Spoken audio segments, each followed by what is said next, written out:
Hi, I'm Ryan Szymanski, curator for Battleship New Jersey Museum and Memorial. Today we're going to talk a little bit about naming conventions and how that has changed over time with the U.S. Navy.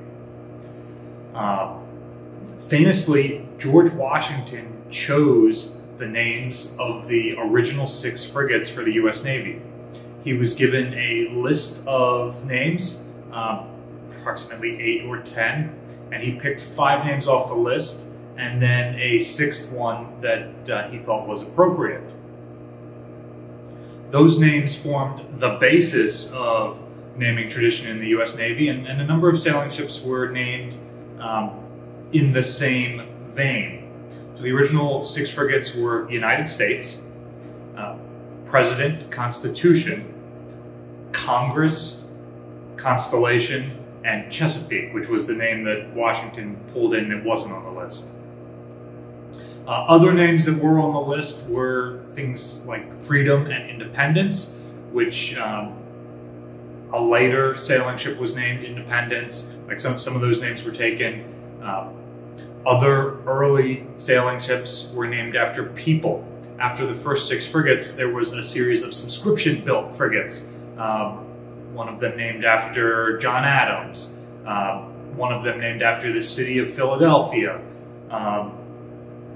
One of them named after General Greene from the Revolutionary War.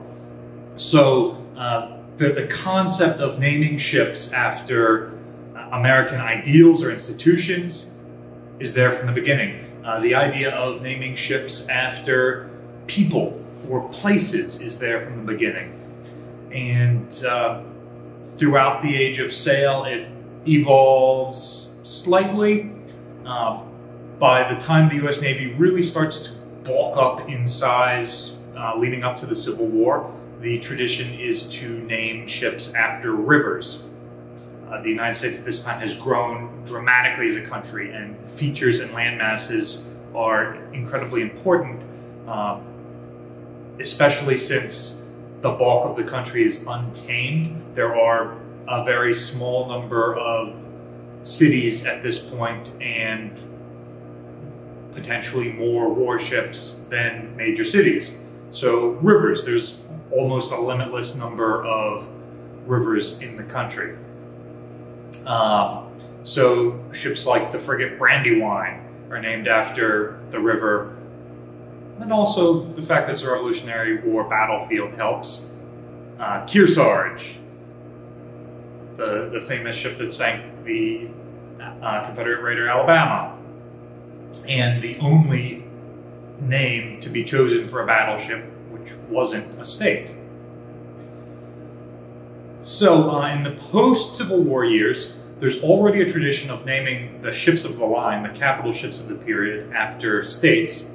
And as we begin to build steel-hulled warships, that tradition solidifies. And now the frigate-sized vessels, the protected cruisers, are named after cities. And so you've got cruisers like Atlanta and Charleston and Baltimore and Newark being built at this time. And the armored cruisers and pre-dreadnought type battleships, which are the capital ships of the fleet, are named largely after states. And so you've got New York and Oregon and Massachusetts and the first Iowa are all some of the earliest warships in the Steel Navy, the new Navy. And by World War I, the tradition was pretty well solidified, with the larger the ship, battleships being named after states, and you move down, cruisers after cities, and it tends to be larger cities get larger cruisers, and smaller cities get lower ranked cruisers. And then you even get down to smaller ships than that. Destroyers, for example, are named after people. Famous naval heroes of the past, like your Stephen Decatur's and your Thomas Truxtons, Isaac Halls, or contemporary heroes, usually who died in combat. So you get a number of ships in that period, especially during World War I, who were named after naval figures of the relatively recent times. And those traditions largely carry over through World War II. The issue is aircraft carriers get thrown into the mix, and it's a whole new type of ship that's developed, and so they need a new naming convention that doesn't quite fit with the scaled convention, with the size of the ship being relative to what it's named after. So they look back in time to older famous ships whose names have not been carried on. Enterprise, Yorktown, Saratoga. And so these names get applied to aircraft carriers. And then we get into modern times, and what was a really good system gets all wishy-washy, because you've got the carryover of World War II era ships, some of which are modified for the modern era, like cruisers like Little Rock and Albany, Boston, which were built during World War II and then modified to carry missiles, so they served much later than some of their peers. And so the tradition of naming cruisers after cities sort of sticks around for a while. Destroyers continue to be named after people. Aircraft carriers, during World War II, when President Roosevelt died, they changed the name of one of the aircraft carriers under construction to Franklin D. Roosevelt. And then other important presidents or political figures that donate money to or that help the Navy get funding tend to get ships named after them, like the Nimitz-class aircraft carrier Stennis, or famous naval personalities. James Forrestal gets an aircraft carrier named after him. But by the present day, the current roles of warships have very much solidified. And so carriers continue to be named largely for extremely important ships. So you have the new aircraft carrier Enterprise under construction, named after the old Enterprise CVN-65, or named after people. There's a new aircraft carrier under construction named after John F. Kennedy, which follows in the tradition of an older aircraft carrier. There's also Gerald Ford, which has recently been commissioned, so naming them after presidents, still a thing. Cruisers, for a period of time, were named after battles. None have been built since then. It's unclear what a future class of cruisers will be named after, if we ever even build them again. Destroyers continue to largely be named after people.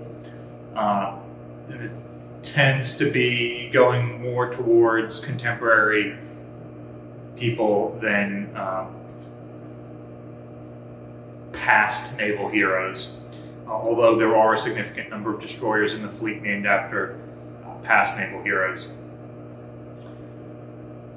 Submarines, which have taken over the role of battleships as the premier anti-surface ship weapon in the Navy, have started to be named after states.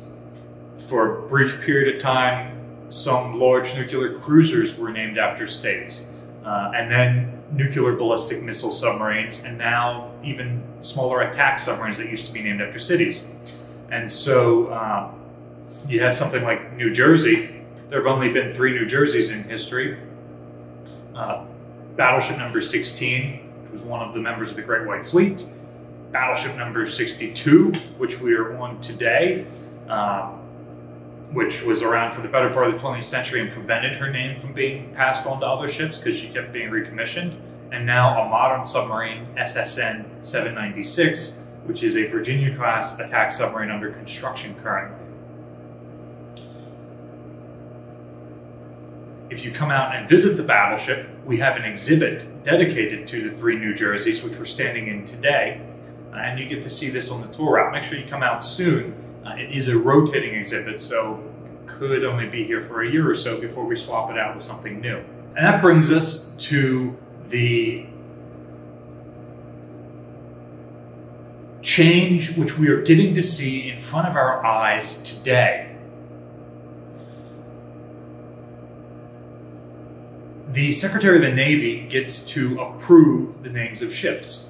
George Washington only did it with the initial 6 frigates because there wasn't a Secretary of the Navy yet. Ever since there's been a Secretary of the Navy, the tradition has been for him to name the ships. And nowadays, the list of names that the Secretary is given to choose from is given to him by Naval History and Heritage Command, which is the branch of curators that the Navy employs in order to maintain Navy heritage and tradition. And so the fine folks there who have donated a number of artifacts to Battleship New Jersey and many other museum ships, they get to choose a list of names to present to the Secretary of the Navy, and then he chooses what he thinks is most appropriate.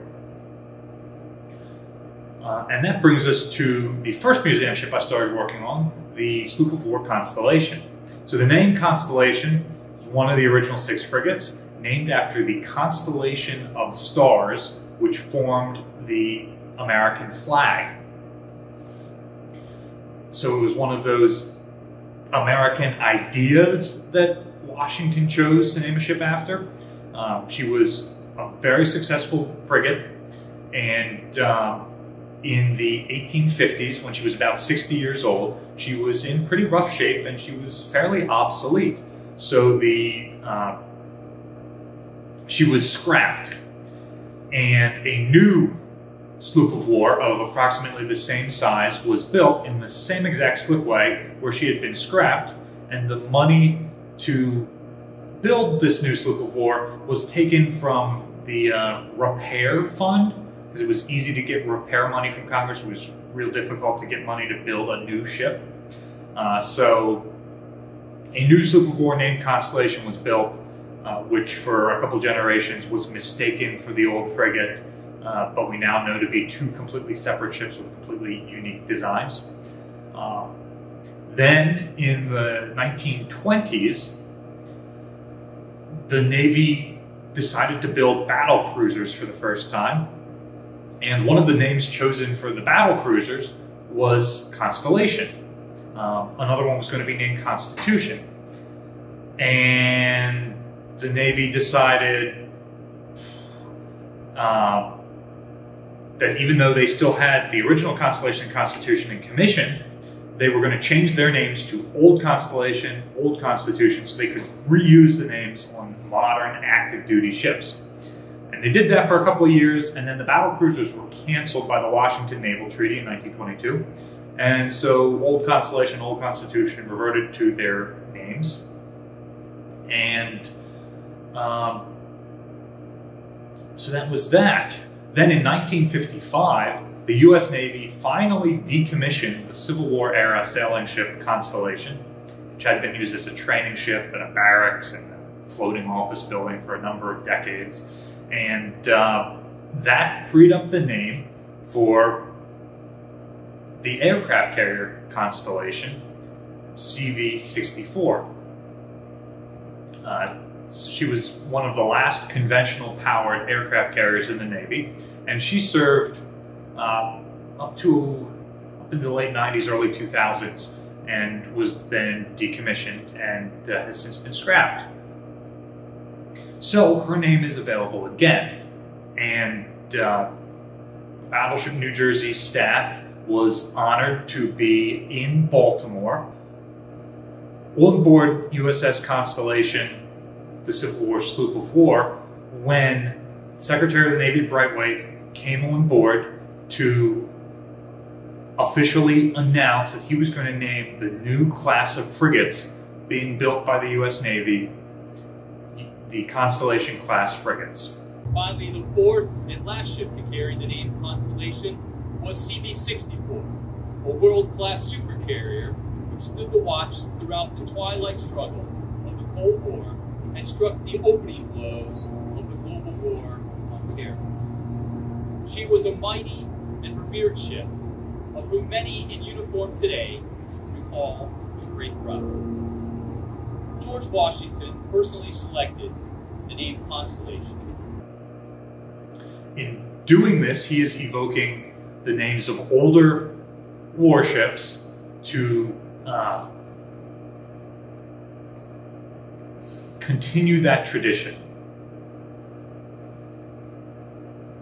I should point out that modern frigates are very, very different from sailing ship frigates and are not anywhere in their lineage. Sailing ship frigates very much evolved into modern day cruisers, while modern frigates started out as submarine escorts during World War II and have largely retained that role. However, the Secretary of the Navy foresees a future for these U.S. Navy frigates similar to the first 6 frigates, where they are deployed overseas to protect American interests alone and unsupported. So there you see some of the changes in naming conventions that have taken place across the U.S. Navy. Really, the only common factor in any of this is that tradition means a lot, and the names of old successful ships will continue to be reused going forward. Thank you for watching. If you have any questions or comments, drop them in the comment section down below. Do you like the idea of naming new frigates after the original 6 frigates? Let us know. Remember, if you would like to support our channel and the museum, check the description below for a link to our GoFundMe page. Any donations you make there directly go into our YouTube channel. Those donations allow us to travel around and see other museum ships, such as USS Constellation, where we filmed a lot of content and got to meet the Secretary of the Navy. And as always, we try to put out new content several times a week, so like, share, and subscribe so you're notified when new stuff drops. Thanks for watching.